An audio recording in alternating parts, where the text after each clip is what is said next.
বাইরে চারিদিকে এত সাউন্ডের জন্য সত্যি কথা সরি, কারণ কিছু করার নেই এত আওয়াজের জন্য। আজকে একটা সুন্দর টপিক নিয়ে এসেছি। টপিকটা হচ্ছে অ্যাকুরিয়াম আপনি কি করে রিসাইকেল করবেন। অ্যাকুরিয়াম আনছেন, মাছ মারা যাচ্ছে।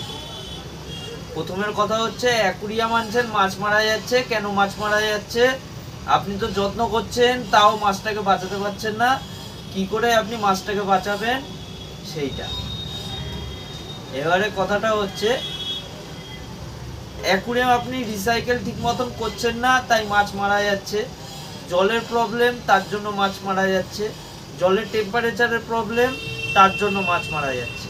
ঠিক আছে, এবারে কথাটা হচ্ছে মাছ মারা যাচ্ছে এই তিনটে কারণের জন্য, এছাড়া অন্য কিছু কারণের জন্য না। আর যদি খাবার থাকে, খাবারের পরিমাণটা খুব কম, মানে খাবারের জন্য মাছ মারা যায়। কারণ খাবার মার্কেটে যা খাবার পাওয়া যায়, বেশিরভাগ দোকানই খুব ভালো কোয়ালিটি খাবার রাখে। খাবারের জন্য কোনোদিন মাছ মারা যায় না। বেশিরভাগ সময় মাছ মারা যায় হচ্ছে জলের টেম্পারেচার আর জলের কোয়ালিটি খারাপ, তার জন্যই মাছটা বেশিরভাগ মারা যায়। আর জলটা রিসাইকেল না, আপনার অ্যাকুরিয়ামটা রিসাইকেল না, যেটা মাছ থাকার উপযোগী না। মাছ থাকার উপযোগীর জন্য আপনি প্রথম অ্যাকুরিয়াম আনছেন একটা।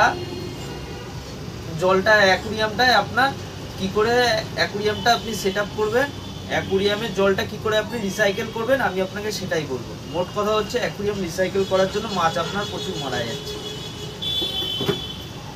প্রথমে একটা ছোট্ট একটা অ্যাকুরিয়াম দিয়ে আপনাকে উদাহরণ দিচ্ছি।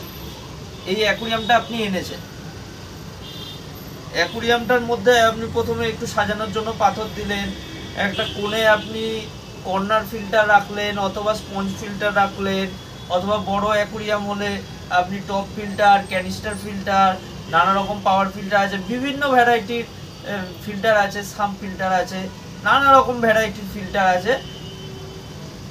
তো সেইটা আপনি কি করলেন, অ্যাকুরিয়ামে জল ভরে ফিল্টার লাগিয়ে আপনি জল ভরে দিলেন। এবারে কি হয়, আপনি গোল্ডফিশ রাখলে, গোল্ডফিশ একটু সফট ভ্যারাইটির মাছ, তাই মারা যায়। মলি ভ্যারাইটিটা একটু হার্ড ভ্যারাইটি, চট করে মরে না। মলি আপনি একটা দুটো প্রথমে ছাড়তে পারেন, বেশি মাছ না, প্রথমে একটু কম মাছ রাখবেন। মাছ প্রথমে অ্যাকুরিয়াম রিসাইকেল হলে মাছ প্রথমে একটু মারা যায়, কিন্তু জল ঢালার পর আপনি এখন লাইট ফাইট জ্বালাবেন। প্রথম দিন কোনো আপনি মাছ দেবেন না, প্রথম দিন অ্যাকুরিয়াম পুরো খালি রাখবেন। যদিও মাছ ছাড়তে হয়, সাধারণ একটু মলি ভ্যারাইটি রাখতে পারে, অথবা বেশি মাছ নিয়ে আসবেন না বাজার থেকে কিনে, খুব বেশি হলো একটা দুটো তিনটে মাছ রাখতে পারেন, কিন্তু রাখাটা উচিত না। যেদিনকা মাছ রাখবেন সেদিনকা একটু খাবার দিলেন না, তারপরের দিনকে খাবার দেবেন। যদি না রেখে রিসাইকেল করেন, সবচাইতে রিসাইকেল করার ভালো উপায় আমি বলে দিচ্ছি। জল ভরে একটা মলি মাছ কি দুটো মলি মাছ ছেড়ে দেবেন, দুটো মলি মাছ ছেড়ে দেবেন, ছেড়ে দিয়ে এদের রোজ একটা দুটো করে খাবার দিতে থাকবে। এরা যা ওয়েস্টেজ করবে, যা কিছু করবে, এতে আপনার খাবার টাবার দেওয়াতে অ্যামোনিয়া তৈরি হবে। জলের নানা রকম ভিতরে রিসাইকেল থাকে, সেইগুলো পূর্ণ হলে আপনার টাইম লাগবে মিনিমাম আপনার 3 থেকে 4 দিন, 1 সপ্তাহ লেগে যায়। সেইগুলো আপনি দেখে নেবেন, দেখবেন মাছ আপনার জলটা পুরো ফুল ক্রিস্টাল ক্লিয়ার হয়ে গেছে। দুটো মাছ আছে, কোনো আপনার অসুবিধা করছে না, জলটাও ক্লিয়ার হয়ে গেছে। তখন আপনি বাজার থেকে কিনে এনে একটা দুটো করে মাছ আপনি অ্যাকুরিয়ামে অ্যাড করতে থাকলেন। তারপরে আরও ভালো লাগলো, একটা দুটো মাছ অ্যাড করবেন। আর জল চেঞ্জ করলে 50% পুরনো জল রেখে উপর দিয়ে 50% নতুন জল দেবেন।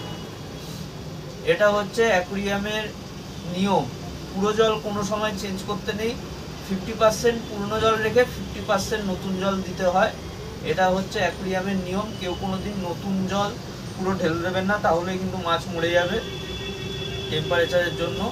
আর মাছ যখন নিয়ে আসবেন তখন আপনি জল আছে তো, জলের উপর প্যাকেটটা ভাসিয়ে রাখবেন একটু টেম্পারেচার ঠিক মতন করার জন্য, টেম্পারেচার একটু অ্যাড হওয়ার জন্য, এক হওয়ার জন্য, যাতে আপনার অ্যাকুরিয়ামের জল আর প্লাস্টিকের ভিতরের জল যাতে এক হয়, সেই জন্য আপনি মিনিমাম আপনি 4 থেকে 5 মিনিট 10 মিনিট আপনি ভাসিয়ে রাখবেন প্লাস্টিকটা।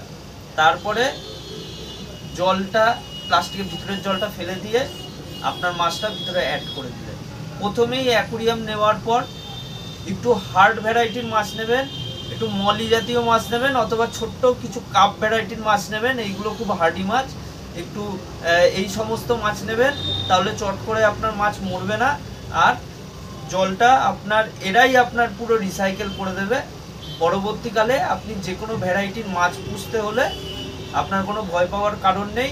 এরাই আপনার অ্যাকুরিয়ামটা পুরো ফুল সেট আপ করে দেবে। প্রথমে আমি বলবো, অ্যাকুরিয়াম যখন সেট আপ করবে তখন একটা কি দুটো মলি রেখে দেবেন। যদি বড় অ্যাকুরিয়াম হয় তাহলে 5-6টা মলি রেখে দেবেন একটু জলটা সেট করার জন্য। যখন জলটা সেট হয়ে যাবে 5-10 দিনের পরে আপনার যেই ভালো লাগা, যেই মাছটা ইচ্ছা, সেই মাছটা আপনি অ্যাকুরিয়ামে অ্যাড করতে পারেন। ঠিক আছে? আমি ভিডিও বেশি বড় বড় বানাই না। যদি আমার ভিডিও ভালো লেগে থাকে অবশ্যই সাবস্ক্রাইব করবেন।